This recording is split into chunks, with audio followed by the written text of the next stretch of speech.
Just like usual, I carried the lunch bag through the company lobby, heading straight for my husband's private elevator. But today, things didn't go as smoothly. A sharp voice sounded behind me. "Excuse me, but our company policy doesn't allow outside visitors. Who are you here to see? Do you have an appointment?" If you listened closely, you could hear a touch of disdain in her voice. I turned around and saw an unfamiliar, pretty face. The young woman wore a professional smile, but there was a clear hint of scorn in her eyes. I wasn't sure where her sense of superiority came from. She was clearly new, a fresh face at reception. No wonder she didn't recognize me. For over 6 months, I'd been bringing lunch to Alex. His stomach wasn't in the best shape, and he'd often skip meals when work got busy. Anyone who'd been at the company long enough knew me. Even though her tone came off as arrogant, I stayed polite and explained, "I'm family, Mr. Alex's family. I'm here to bring him lunch." The receptionist looked unimpressed, raising an eyebrow in disbelief. "Oh really? Are you some kind of 5-star chef? Mr. Alex even turns down food from our company cafeteria. And he's going to eat something you made?" She smirked. "And what kind of family member are you supposed to be? Why not just say you're his babe? I've seen plenty like you at my last job." Apparently, she thought I was just another woman trying to get close to the boss. Well then, I blinked and smiled at her. "Actually, I really am his babe." The moment I said it, the elevator dinged, and my husband stepped out, his usual icy expression firmly in place. Behind him, his assistant looked stressed, trying to brief him. Alex's face was shadowed with a serious expression, his brow furrowed. He looked even more intimidating than usual. The moment our eyes met, though, his coldness vanished. He stepped out of the elevator and walked straight toward me. With each step, a soft warmth spread across his gaze, practically screaming, "Love-struck fool." He stretched an arm around my shoulders and, sounding a bit needy, said, "Babe, you're finally here. I missed you so much." Then he looked curiously at the lunch bag in my hand. "What's for lunch today?" His eyes sparkled with excitement, like a child eagerly waiting for lunchtime at school. The receptionist's eyes practically bulged out. The assistant looked relieved, mouthing to me, "Boss lady, you're my lifesaver." I took my love-struck husband by the hand and led him back to his office for lunch. Just as the elevator doors closed, I heard the receptionist's shocked voice. "Is he under some kind of spell? How on earth did she manage to turn the boss into this?" Good question. To be honest, it has nothing to do with my own abilities. This was pure buff magic. Normally, someone like me, a homebody writer with a pretty face, practically no social life, and a background far from glamorous, wouldn't have a chance to meet someone like Alex in a lifetime. But then a year ago, I discovered that my world operated on a system. Shouldn't the system be working for the heroine? What did it have to do with me? Clearly something went wrong. Even with its robotic voice, I could tell the system sounded frustrated. What the heck? How did I glitch out like this? I stared blankly at the empty white wall in front of me. "Are you expecting me to answer that?" The system fell silent. After a long pause, it sighed, "Fine. Can't let this be a wasted trip. Even though you're not meant to be the heroine, at least I can give you a taste. So what kind of skill do you want?" Wasn't this just like having a gift-wrapped miracle dropped into my lap? The system then displayed 3 options. A. The CEO falls for me. B. Irresistible charmer. C. Genius baby at age 3.5. Was this system secretly into romance novels? The first 2 choices didn't do much for me. And the third? It took my breath away. Option 3 was out of the question right away. Genius or not, future kids should have their own blessings while I enjoy mine. Besides, I'm still single. So I wasn't about to wake up one day to the sudden reality of motherhood. Considering my job as a writer and my current creative block, I chose option 1 without hesitation. After all, writing comes from experience, right? I figured this would be the perfect chance to see what dating a CEO was really like. What I didn't expect was for the system to work so effectively. It set me up with a top-tier guy right from the start. And the way we met, it was straight out of a romance story. Normally, I'm as healthy as a horse, but that time, I somehow caught a cold just from taking a shower. While I was at the hospital getting in 4 drip, I happened to help an elderly lady in the next bed pick up the oranges that had scattered around her. And then Alex appeared at the door. The rays of the setting sun streamed through the window, casting a warm glow over my hair. The soft light made my profile look calm and serene. The elderly lady sat propped up on her bed, gazing at me with a look of gratitude and warmth. Everything felt idyllic, like a scene from a painting. When she saw her grandson, she snatched his phone, quickly added my contact info, and effortlessly set us up. According to Alex, it was love at first sight for him. For me, falling for someone like Alex was almost inevitable. We fell in love fast and walked down the aisle even faster. Time has flown by, and now we're approaching our first anniversary. At work, he's demanding and relentless. But with me, he's soft and tender, like a devoted husband who treasures every moment with me. Right now, my sweet little husband is putting on the cutest act, pleading with me to let him skip the tofu. Babe, tofu just has no flavor. Can I just stick with the fish soup? I swear it's not, because I don't respect your hard work. But if it bothers you, I'll even light a couple of incense sticks at home to honor the tofu. That adorable look of his practically melted my heart. Just as I was about to tease him, there was a knock on the door. Alex scowled and called out, "Come in." It was the manager of the company's latest project. Nervously, he came in to give his report. My husband's face was already darkening, and the manager looked tense. Clearly dreading this, Alex pinched the bridge of his nose, sounding irritated. Does this company have an overtime tradition I'm unaware of? What report needs to be given during lunch? Translation: Can't you see I'm having a sweet lunch with my babe? The project manager looked put out. Boss, you were the one who said I couldn't eat until I'd submitted the new proposal. I patted Alex's shoulder reassuringly. Work comes first. I need to organize my notes anyway. I moved over to the side desk, logging into Alex's computer with ease. Alex instantly dropped his love-struck act, leaning back in his chair with one arm resting lazily on the armrest. With a casual wave of his long fingers, he said, "Tell me about your new proposal." It was a complete transformation. Even after all this time, I was always a little dazzled by his sudden shift in demeanor. I also opened the latest draft of my novel on my laptop, titled Man, You've Got Two Faces. The book's been a huge hit. As the title suggests, it's based on Alex, and most of the stories are things that actually happen between us. Maybe because it's heartfelt, readers find it especially relatable, though it's still being serialized. It's already incredibly popular, and close to topping the site's romance charts. This book has taken my writing career to new heights. I mean, with material like this at my fingertips every day, it's hard not to spin something interesting out of it.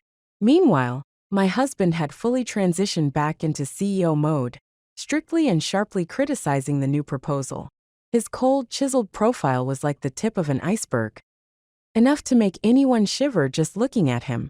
The project manager listened, humbled, and finally nodded, resigned. Understood, boss. I'll hold a team meeting and make revisions. Once the manager left, the office returned to its usual calm. Alex's expression softened again as he gazed at me with a warm smile. Then he obediently went back to eating. Not even half a minute later, he looked up with a hint of a pout. Babe, the fish soup's gone cold. Alex took me to a party. In the capital's elite circles, the wealthy young men meet up for some fun every now and then. A few of them are notorious partiers. Since they're all busy during the day, these gatherings are usually held in nightclubs. Alex was never one for this kind of nightlife, and after we got married, he barely went at all. But since he'd been missing for so long, his friends had joked in the group chat, if he doesn't show up tonight, we're going to his place and dragging him out. So with no way out, Alex brought me along. As he put it, with my babe here, no one else can try anything. We wove through the smoky, crowded dance floor until he led me up to the 5th floor. This place was exclusive, only members could enter, and the higher the floor, the more prestigious the membership level. Naturally, 5th floor membership was nearly impossible to get. Inside the private room, a group was already partying hard. A few were gathered around a table, while others were lounging with their dates in the corner. When Alex and I entered, everyone paused to look at us. Well, if it isn't Mr. Alex himself, finally gracing us with his presence. One guy spoke up, and his date shot me a sly look. adding with a smirk. No wonder Mr. Alex has been MIA, he's got such a gorgeous beauty by his side. Looks like she's got him completely wrapped around her finger. It sounded like a compliment, but the implication was clear. I didn't belong at their level. What she didn't know was that I was Alex's legally wedded babe. Sure enough, everyone's expression changed slightly. Most people in this circle knew Alex as a famously devoted husband. The guy next to her frowned and snapped, "You have no idea what you're talking about. She's nothing like you, so drop the socialite act."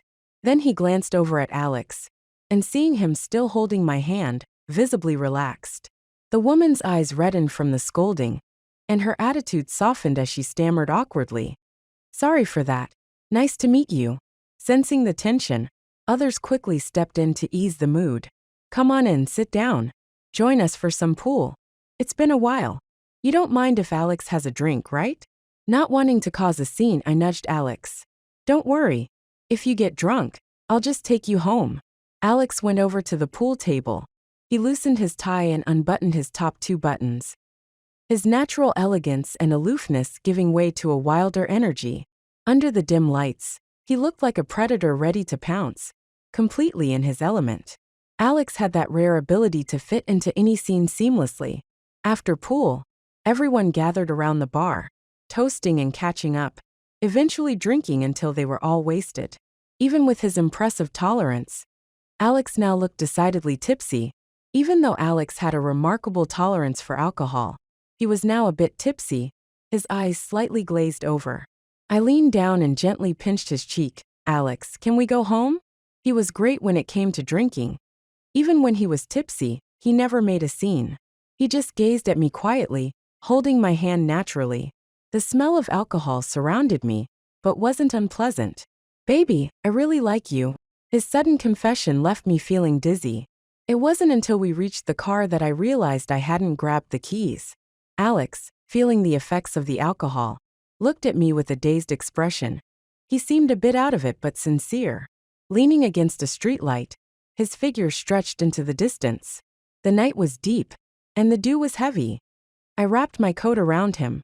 "I'm going upstairs to get the car keys. Wait for me here and don't go anywhere, okay?" He nodded seriously. "I'll listen to you, baby." But when I finally got the keys and came back downstairs, Alex was nowhere to be found.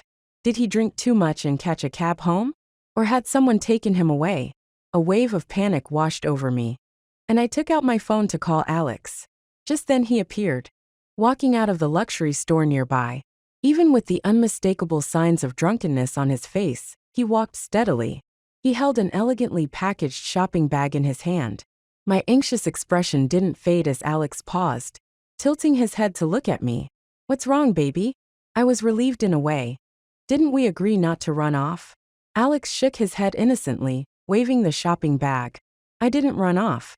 I went to buy you a bag." He took a few steps forward and hugged me tightly, like an innocent little creature, burying his head in my neck, his warm breath brushing against me, his voice low and slightly muffled from the drink. "I won a billiards game, so I wanted to buy my baby a bag. What do you think of the new bag?" When one is deeply loved, it's easy to feel a bit vulnerable. I accepted the situation with a sense of cautious optimism, and I truly felt cherished. What he was trying to make up for wasn't just my unfulfilled childhood, but also my dull, lackluster youth. Feeling a wave of emotion, I said, "Alex, you're so good to me." Alex held me even tighter. Perhaps the aftereffects of the strong alcohol were kicking in. His words began to slur a bit. The night was thick, the streetlights soft, and the stars shone brightly. Whispers of love in this slightly slurred tone felt just right. He said, "Baby, I really love you. From the moment I saw you, I felt an inexplicable spark. In the past 20+ years, no one has made me feel this way except you. I thought I loved you back then, but every day after our wedding, I find myself loving you more." Such a firm declaration of love, so straightforward, made me feel as if I were drowning in bliss, lost in a dream. Even though I was happy, I felt an unexplainable anxiety. Maybe it was guilt. His love for me had always been a part of the system's arrangement, not his true intention. Yet I was shamelessly enjoying this exceptional love. After a busy few days dealing with work and the effects of alcohol, Alex fell asleep as soon as he hit the pillow at home. I sat on the edge of the bed, admiring his calm and beautiful sleeping face. The clock ticked, the hands pointing to midnight. Just as I was about to get up and wash up, the familiar sound of the system echoed in my ears. System repair has reached 99%. Please be informed. My heart raced as I stood up from the bed. What does that mean? The system, sounding almost human, kindly warned me, after the system repair, you will no longer have any buffs. I'll be leaving you in a few days, so I'm giving you a heads up to prepare for what comes next. Suddenly, I understood where my anxiety was coming from. Curiosity can be a dangerous thing. Just as you reach the peak of happiness, you're about to fall hard from it. The system really knew how to time things, choosing midnight. What was this, Cinderella? I took a deep breath, trying to stay calm. But my voice trembled. Will he forget me? The system clicked its tongue in annoyance. This isn't a cliché novel. There's no amnesia plot. He won't forget you. But he will revert to his original personality. He won't forget the little moments you shared. But whether the real him loves you is uncertain. I hope you're mentally prepared. The real him detached, cold, and proud. That version of him probably wouldn't have any connection with me. Right? The system was about to reset, and it seemed my year-long beautiful dream was about to shatter. Looking back at Alex's face, my heart sank. He was so close, yet I felt so distant. It was truly hard to let go. It seemed he sensed my emotions. He frowned in discomfort as he slept. I leaned down and gently tapped his forehead, smoothing out the crease. Just as I withdrew my hand, Alex suddenly opened his eyes, gripping my hand tightly and murmuring, "Baby, don't leave me. I won't go. Baby, you're so good." The system's voice still echoed in my ears. My eyes moistened, and I tried to speak as calmly as I could. "Alex, have you been busy lately?" He was fighting off sleep, his beautiful eyes half open yet responding seriously to my question. "It's calmed down for now. Just the new product launch left. You should come with me. My baby brings good luck. And we can cut the ribbon together. Can you take a break from the company for the next couple of days? Just stay home with me, do nothing. I just want to lean against your leg and write my novel." Without hesitation, he leaned his face against my hand. "Don't worry, baby. I'll arrange it for tomorrow." The warmth flowed through my skin. "Okay." Then his struggling eyes finally relaxed and closed. His breathing steady once more. I bit my lower lip, trying not to cry. Let me be the greediest person in the world, wanting to indulge a little longer in the warmth he gave me. The promise he made while half asleep still lingered in his heart. The next morning, I struggled to open my eyes, and Alex had already taken care of everything for the company. I lazily sat up, and Alex didn't mind my slightly puffy, bare-faced morning look. He gently picked me up from the bed and coaxed me like a child, saying, "Sweetheart, hurry and wash up. The maid has prepared breakfast. I've arranged work for the next 3 days, so you can comfortably lean on me while you write." For the next 3 days, I felt utterly inseparable from Alex.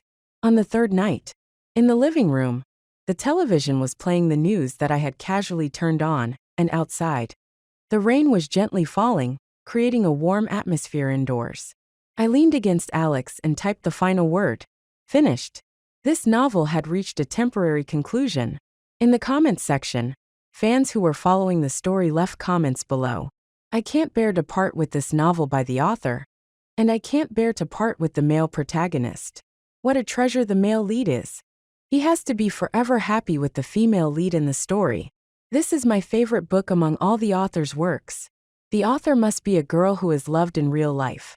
Her writing is so touching and relatable. Her boyfriend must really love her." The last comment struck a chord with me, and I happily replied, "Yes, we love each other very much." A dissatisfied murmur came from the man beside me. "What boyfriend?" "It's husband." I turned my head and saw his serious expression. I couldn't help but laugh. "Are you really being so serious about wordplay?" Alex seemed genuinely aggrieved. "What do you mean I'm nitpicking? You're a novelist. Shouldn't you care more about these details than I do? Besides, this concerns my legal identity." I playfully pinched his face, and under his intense gaze, I hesitantly added to my reply, "The model isn't my boyfriend. It's my husband." Only then did he stand up contentedly. Sweetheart, you've worked hard writing. I'll go cut some fruit for you. I looked at the busy figure of the man and felt that this kind of life was never enough. However, what was meant to happen still came. The system's notification sound rang out mercilessly again. System bug has been fixed. Starting tomorrow, the host will no longer enjoy any privileges. I turned around in panic, realizing that this notification was only for me. Alex was focused on preparing the fruit platter. The system also noticed my anxiety and, after its serious announcement, changed its tone. Don't worry, he can't hear anything. Only the host can hear my conversation. I'm here to specifically remind you to cherish your last night with buff bonuses, because after tomorrow, I won't have anything to do with you anymore. Good luck. The fake can never be real. My experience card as the female lead was about to expire. Alex approached me with a fruit plate, arranging just 2 strawberries into a heart shape. Tears uncontrollably welled up in my eyes. Alex was about to return to his true self. The real him probably wouldn't like me. His chaotic life, which had been arranged for him, should return to normal, and my dream should come to an end. Tears streamed down my face. Alex set the fruit plate down and hurried over to me. Sweetheart, why are you crying? I hastily looked down to wipe my tears, my voice shaky as I pointed at the news on TV. This news is too touching. I'm easily moved to tears. My husband gently cupped my face with his hands, softly kissing away the tears from my eyes. Little crybaby, why are you so emotional? A sense of reluctance spread and intertwined in my heart like vines. I could hardly breathe. I looked at his concerned and affectionate face and hoarsely asked Alex, have you heard the story of Cinderella? Alex raised an eyebrow. Do you want me to tell you the story of Cinderella? No. I mean, if I were like Cinderella and lost my crystal shoe at midnight, would you still love me? I held on to a glimmer of hope. What if the real Alex liked me too? Perhaps it started as something fake, but our more than a year of contact felt real. Alex seemed startled by my serious and stubborn demeanor. He didn't react at first, only considering my words with a serious expression. Then he mirrored my usual gesture, gently brushing his finger across my tightly furrowed brow. Sweetheart, I don't understand why you're feeling so insecure. Did I do something wrong? But to get back to the point, I chose to love you from the very beginning. I enjoy having you by my side, shining and beautiful. So how could I leave you just because you're feeling down? What if one day, you only want to push me away? Alex's gaze softened. Sweetheart, you can keep confirming with me. I love you very much, and I can't live without you.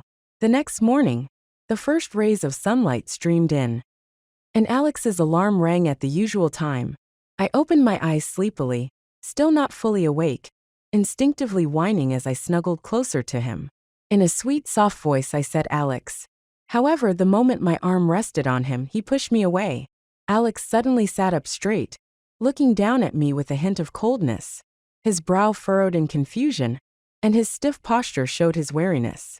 All my sleepiness vanished in an instant.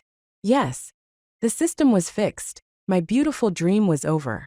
Perhaps my unintentional expression of hurt was too evident, and Alex, being a gentleman, awkwardly said, sorry. I just suddenly feel a bit unaccustomed. This comfort felt more like a stab in the back. I tightened my grip on the blanket, trying to remain calm and not show any worthless emotions. Is it that you're suddenly unaccustomed to my presence? This question was not easy to answer. Alex fell silent. This silence pierced my heart like a knife.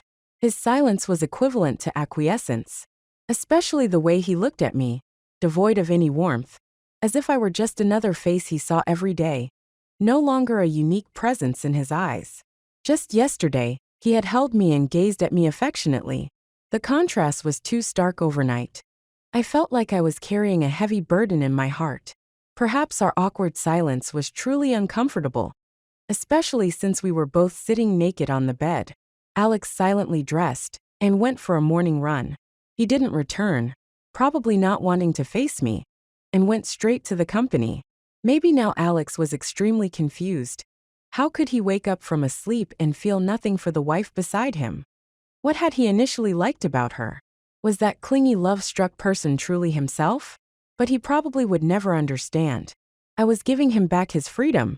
Thinking this, I decided to pack my clothes and belongings and prepare to move out of the villa, to avoid having Alex throw a divorce agreement in my face later. I couldn't accept that. I wanted to take the wedding ring that I had cherished on my nightstand as a final memory of this marriage. Because it was quite valuable, I hadn't worn it many times. But my attention was drawn to a note on the nightstand. It was written by Alex while I was asleep last night. "Sweetheart, please stay by my side. Don't overthink it. The one who can't live without you is always me." I clutched the note tightly and closed the suitcase on the floor. I decided not to leave. Maybe I should just hold on a bit longer. What if he just needed time to adjust? Not being used to it doesn't mean he doesn't have feelings for me. As long as he doesn't dislike my presence, what's wrong with me trying to win him back? After all, this year of marriage has been real. After putting everything back in its place, I gave myself a dose of motivational pep talk, then eagerly rushed to the kitchen to prepare a loving lunch for my husband. He had been staying home with me for the past few days, and I knew his work must have piled up. Given his workaholic nature, it would be a miracle if he even had time to drink some water, let alone eat. At lunchtime, I headed to his office as usual.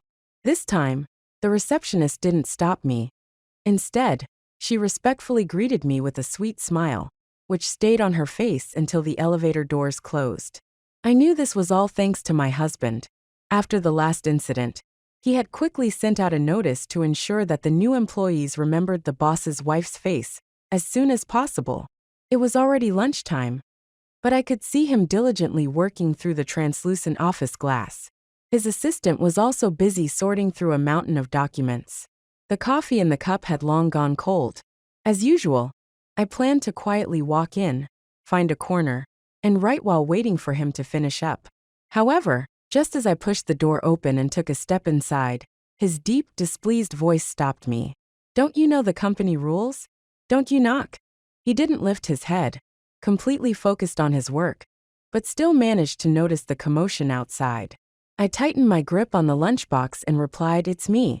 Finally, he shifted his gaze from the documents to me, but his expression lacked that bright surprise from before. His brow furrowed slightly. "What are you doing here?" The assistant, as usual, started to leave. "Then boss, you eat first. I'll come back later." Alex placed his pen on the desk with a casual yet firm gesture, his eyes cold and his lips pressed tight, clearly annoyed. "You can finish this. Do you really need to take a break for such a small task?" The assistant had been with Alex for many years, so their relationship was not a typical boss-employee one. He responded with a hurt tone. "Didn't you always complain that I was in your way and wanted me to leave quickly? Who was the one who said not to disturb your world of two?" The corner of Alex's lips twitched slightly.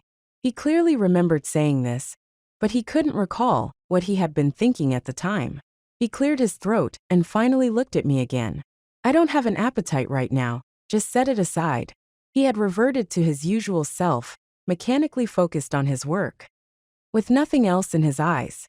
I didn't want to disturb him or make things awkward. After placing the lunchbox aside, I couldn't help but ask before leaving, "Alex, you will eat, right?" Alex paused for a moment and finally replied, "Mm." As soon as the office door closed, I heard the assistant incredulously ask, "Boss, did you have an argument with the boss's wife?" Lovers always find a way to reconcile after a fight. Sadly, we weren't even fighting. For the next few days, I kept bringing meals to Alex, but I no longer had the courage to walk into his office as I used to. Instead, I either waited for him outside or left his food at the front desk. Eventually, he told me not to bother bringing him meals anymore. "It's too much trouble. Just focus on what you enjoy. The company has a cafeteria." What sounded like a kind suggestion was actually a way of pushing me away. The company was gearing up to launch its new quarterly products, and Alex was especially focused. He worked tirelessly, hardly ever coming home. He practically lived at the office. Though he politely informed me via message, we both knew the truth. The office was just a 10-minute drive from home. It wasn't a life or death situation. No matter how busy he was, it shouldn't come to this. During the last product launch, Alex had been even busier, yet he still came home at dawn. He would tiptoe around, trying not to wake me.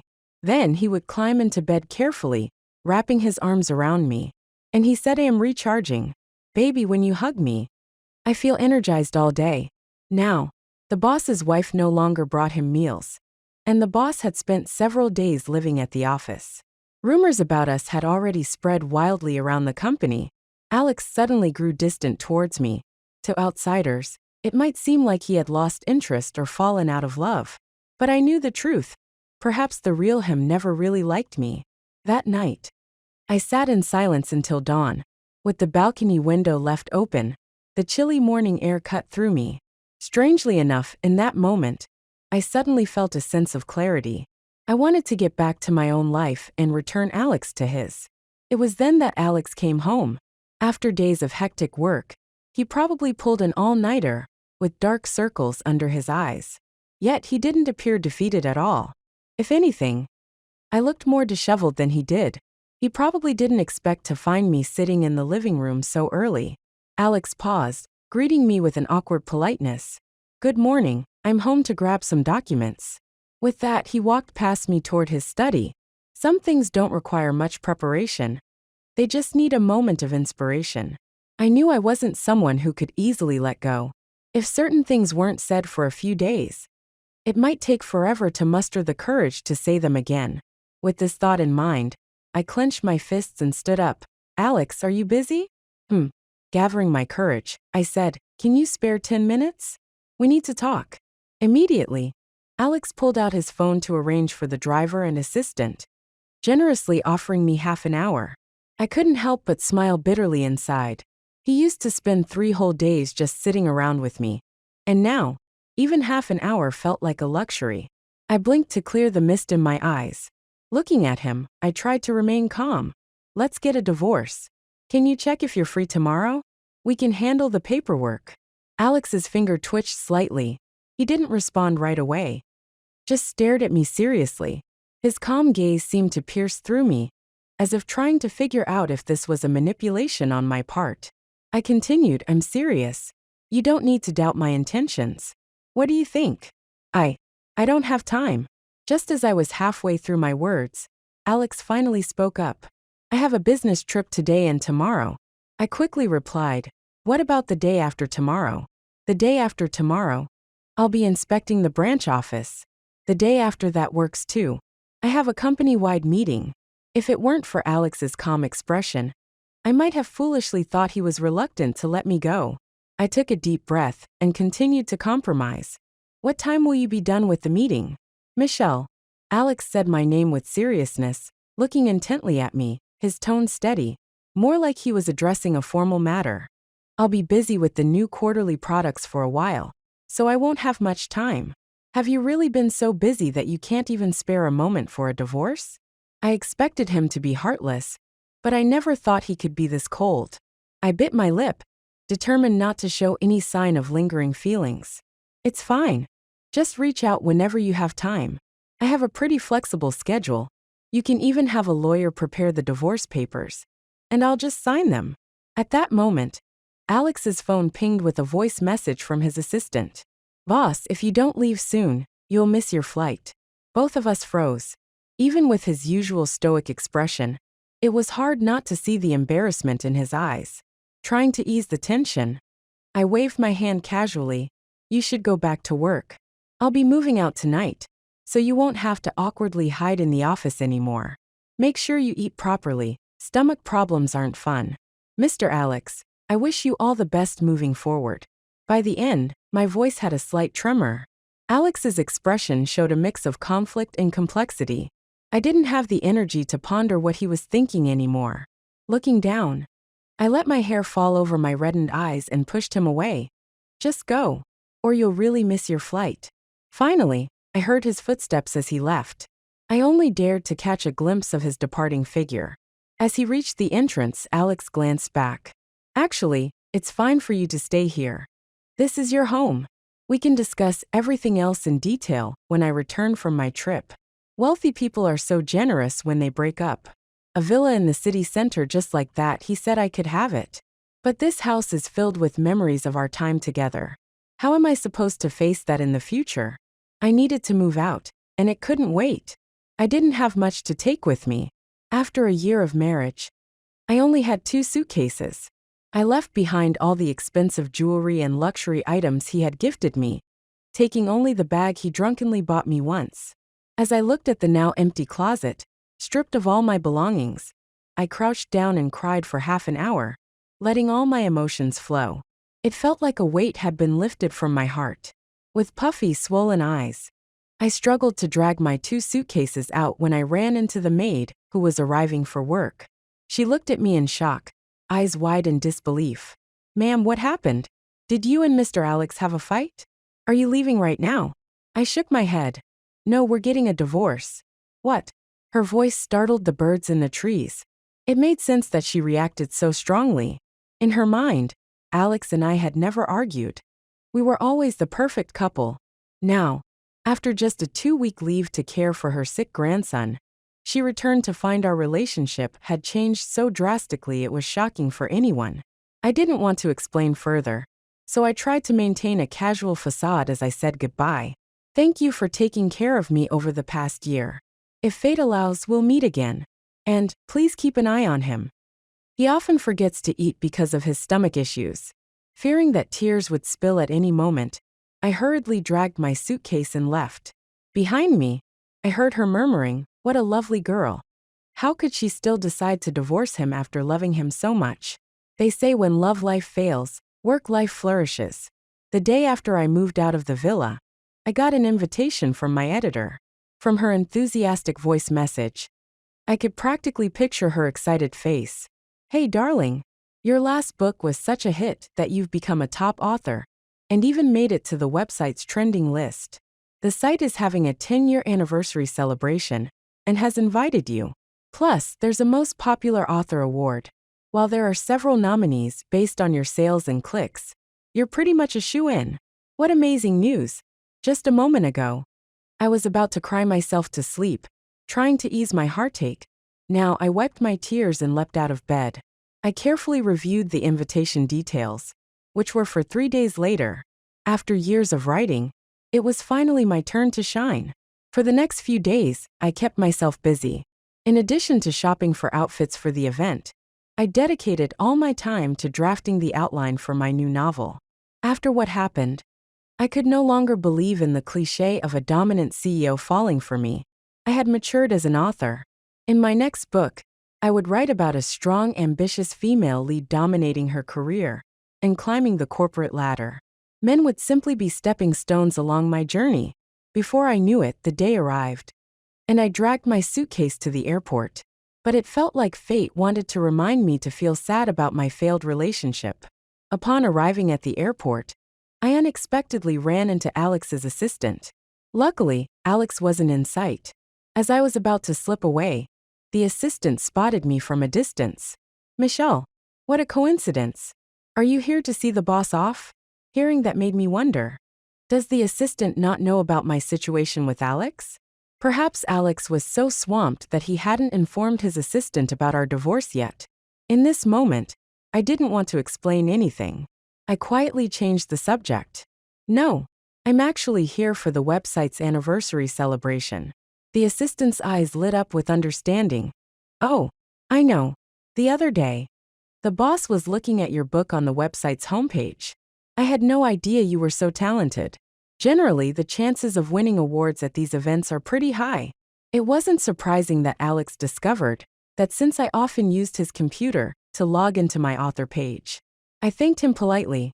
"I appreciate the kind words." I glanced at my watch and said my goodbyes. "I need to go to the gate now. Let's catch up later if we can." The assistant tugged at my suitcase. "The boss is on his way. He'll be here soon. Aren't you going to wait to see him? It's really crazy he's been working non-stop like a machine, not taking a break at all. He's even overseeing small details like packaging himself, which is a nightmare for me. His girlfriend hasn't seen him in a while and has already fought with me about it several times. That's Alex's fault. He shouldn't drag others into his personal mess. But what right did I have to say anything?" I forced a smile, knowing it wouldn't be long before the assistant would find out about our divorce. "I can't wait. My flight is taking off soon.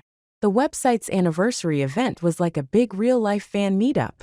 All these introverted authors coming together, shaking hands, hugging, and making polite small talk. It was a bit overwhelming for me. My editor, Julia, sprinted toward me from the other end of the venue in her 10-centimeter heels and gave me a big hug. Michelle, I finally get to meet you in person. You're even prettier than in photos a million times over. Julia had been my editor since I first joined the site, and we were the same age. Though we'd never met before, she'd been there through many key moments in my career, so there wasn't any awkwardness at all. Her compliments made me feel over the moon, and I pretended to blush. Thanks for the kind words. Knowing I wasn't a natural at socializing. Julia held my hand and started introducing me to the other authors. She led me over to a tall, handsome guy. Michelle, meet Ethan. He's one of our male authors and my other money-making star. Oh wow, Ethan was gorgeous. If he posted a picture on social media, his female fans would totally swoon. Despite his success and fame, he didn't have an ounce of arrogance about him. He gave a shy smile. Nice to meet you. Michelle, I've heard a lot about you from Julia.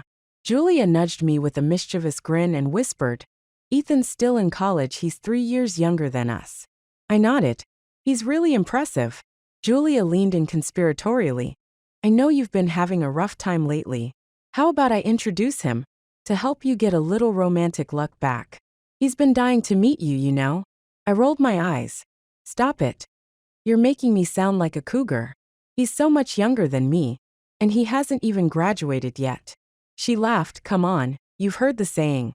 An older woman and a younger man are the perfect match. I gave her a blank stare. Forget it. I need some time to recover from my last heartbreak. But it didn't seem like she was listening to that.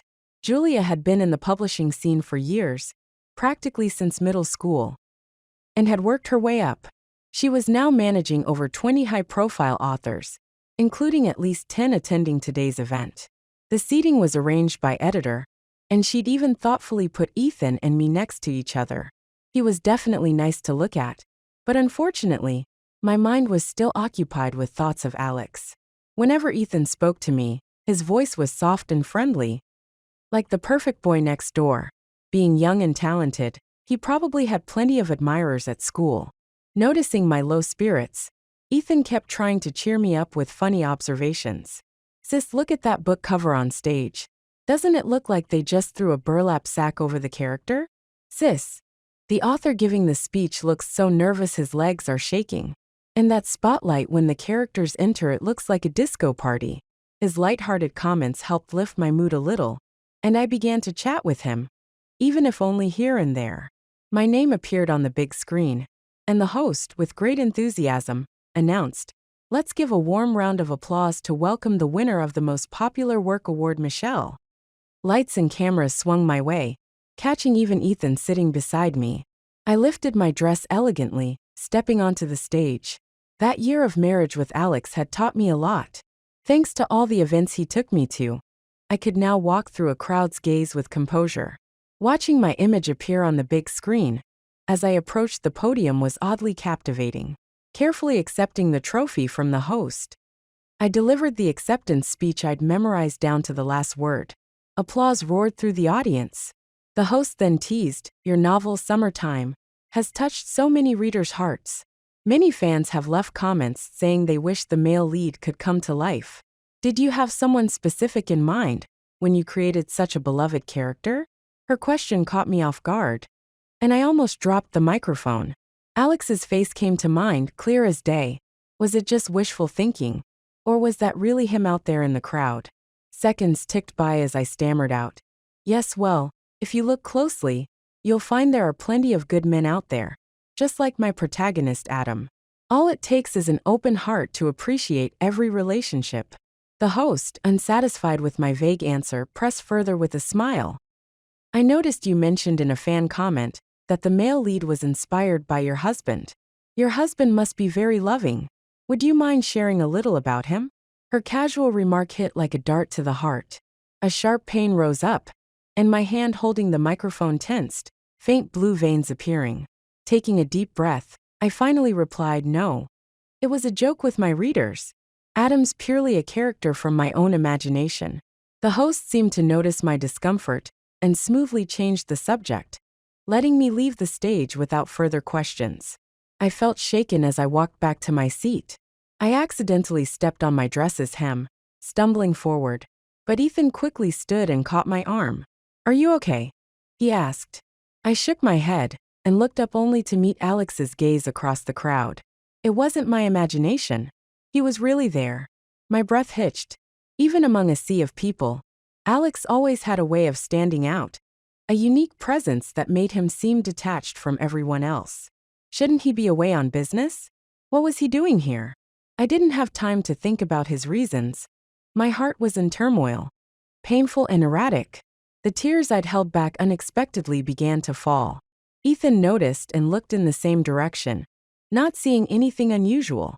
He took off his tie and handed it to me, concerned. "Are you okay? Did you hurt yourself when you tripped?" I shook my head, managing to regain control and sit down. I dared not look back, yet I felt his gaze still on me, a prickling discomfort. Instead of using Ethan's tie to wipe my tears, I folded it neatly and returned it to him. His cheeks flushed slightly as he said, "Michelle, I'm not good with ties, and I'll be on stage soon. Could you help me?" His request was genuine and simple, so I helped him out, patiently adjusting his tie, a gesture I'd repeated countless times on Alex. "Thank you," he said, giving a sweet smile. I remained distracted for the rest of the ceremony, counting down the minutes. Finally, the event concluded with a final speech from the website's CEO. Staff guided us to the next venue for the evening's banquet, and transportation was arranged, which was a nice touch. As I followed the staff outside, we headed directly toward Alex's position. The crowd was thick, yet Alex's figure stood out effortlessly. Sitting calmly with his jacket unbuttoned, he looked strikingly relaxed. The CEO saw him from afar, grinning as he approached. "Mr. Alex, what a pleasant surprise. Your assistant turned down our invitation, so I thought you wouldn't come. And why are you sitting in the back row? We haven't greeted you properly. You're an honored guest here." Alex rose to greet him, exchanging pleasantries. I blocked out all other sounds. I couldn't hear the conversations and laughter around me, only the familiar tone of Alex's voice, calm and distinct. "I'm just here to watch, no need for formalities." He exchanged polite words skillfully, his natural grace unmistakable. I trailed behind, moving slowly, all my attention focused on Alex. I was nearly the last one to step outside. The transport vehicles seemed already packed to capacity. The website CEO walked beside Alex, enthusiastically discussing the company's future. Alex kept his expression composed, appearing to listen intently, but I knew him too well. That slightly relaxed look meant he was only half listening, just being courteous. A staff member rushed over, clearly worried. "Sir, there was a miscount. The car's full, and we still have a few authors left to accommodate." Of course, I was among those left. Ethan somehow had also ended up behind, moving at the same unhurried pace. The CEO glanced back at us, waved confidently, and said, "No problem, they can ride with me." The secretary chimed in, "Sir, there's still an issue. We've got 2 editors from out of town also riding with you. We're still 1 seat short." Ethan pulled out his car keys with a shrug. "No worries. I drove here myself." He looked over at me. "Sis, want to come with me?" It seemed like the best option, and I was about to agree when Alex's steady voice cut in. "Ride with me, Michelle." He'd called me by name, clear as day. Alex always arranged for his own transportation wherever he traveled. It didn't surprise me that he had a car here too, but I didn't expect him to specifically ask me to ride with him. Weren't we supposed to be divorcing? Could he have brought the papers along, looking for a private moment to have me sign them? With that in mind, I didn't object. Sensing the tension, the CEO quickly stepped in to break the awkwardness, warmly taking Ethan's hand. "The city gets congested easily. It'd be better for you to stick with my car, so no one gets left behind." And so, I ended up with Alex. Before I could choose where to sit, Alex stepped forward courteously, opening the passenger door for me. The space inside the car felt closer than usual. I'd sat here countless times before, yet this time, it felt strangely tense. Silence stretched out until, finally, Alex spoke first, breaking the quiet with a question that only added to the tension. Did you move out? Wasn't that obvious? I fidgeted with my fingers, opting to get to the point. Did you come to give me the divorce papers? He replied in a calm tone. Let's find somewhere to park. I think we need to talk. Did it really need to be that complicated? It wasn't as if I was going to take any of his assets. Regardless, safety first. Alex pulled into a nearby parking lot, rolling down his window. Mind if I smoke? No. Alex rarely smoked. He would only light up during bouts of insomnia or extreme stress, and most of the time he avoided it. But the faint smell of tobacco around him told me he'd been smoking more recently. Have you been smoking a lot lately? Yes. More than before. Instinctively, I asked, are you stressed out? Alex answered bluntly, yes, very. Is it because your new project hasn't been finalized yet? No, it's not work-related. In my memory, Alex always handled everything with ease. What could trouble him if not work? I couldn't hide my surprise, which must have shown on my face. He flicked his cigarette ash, then stubbed it out between his fingers. Without any warning, he turned to me and said, I don't want a divorce. My shoulders shook, and for a moment I froze, completely thrown by his words. His voice was slightly husky from the cigarette smoke. I haven't been sleeping well. Lately, I've been waking up feeling strangely detached from my own life. Ever since I met you, it's like I've been acting out of character. Sometimes, I don't even know why I say or do certain things. It feels almost like split personalities. I'm sorry if I hurt you recently. I clenched my fists, realizing that even though I was the one at fault, he was the one apologizing. The split personality feeling he described it was the system's doing. Forcing a smile, I replied, well, congratulations on reconnecting with your true self. What's keeping you up at night, though? Alex seemed deep in thought. I didn't know how to face you lately. My actions over the past year haven't felt like me. All those strange things I did, they've left me questioning my feelings. But when you brought up divorce, it felt like a stab to the heart. Unknowingly, you've changed so much about me, left such a deep mark. I felt my lashes quiver, suddenly overcome by nerves. Finally, I let myself ask the question I'd wanted to for so long. Alex, do you care about me now? It seemed like a difficult question for him. He frowned, thinking carefully, then finally answered, I wouldn't call it just liking. When you joked on stage that the male lead was based on me, I wanted to grab the mic and announce you're my wife. And that author beside you made me feel an intense need to protect what's mine. When you moved out, I couldn't even go home. If I must answer, I'd rather call it love. The tension that had been building in me finally burst. Tears welled up as I threw myself into Alex's arms, crying so hard that his shirt was soaked. You were so distant lately. I thought you didn't love me anymore. It took all my courage to bring up divorce calmly. The Alex I knew was steady, never one to be overly expressive. He clearly wasn't used to my sudden closeness, and I felt his body tense, but he still wrapped his arm around me, gently patting my back. The joy of having him back made me cry harder. Alex sighed. It's my fault, but I never once considered divorce. So, will you come back to me? My voice was muffled with emotion. I'm here in your arms. What do you think? So did you come to the ceremony because the CEO invited you? Or was it because of me? Alex ruffled my hair. That initial electronic invite? My assistant declined it ages ago. I cupped his face and kissed him, tasting the salty tang of tears. Alex, I missed you so much. I couldn't think of any other way to express my feelings. Just as I was about to pull away, he placed his hand on the back of my head, deepening the kiss. Breathless, he said, now that's a proper kiss. Even the most reserved man can't escape instinct.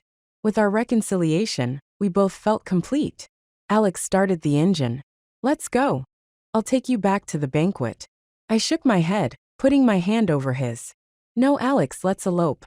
Whether it's a boulevard or a quiet street, I just want to be with him. All right. Just then Julia texted me. Where are you? The editors next door were talking about you, saying you're an incredible, versatile writer, urging me to get you started on a new romance. Haha. But I told them you're switching genres to write about a strong career woman. They were so disappointed. My fingers flew over the screen. Well, you can give them hope again. My love life is back on. I'll keep writing romance. With Alex by my side, inspiration is right here. When we got home, Alex told me he'd never divorce me. His face was serious, but his words were genuine. It was him, the real Alex, who cared about me, though he still sometimes had trouble settling into his role.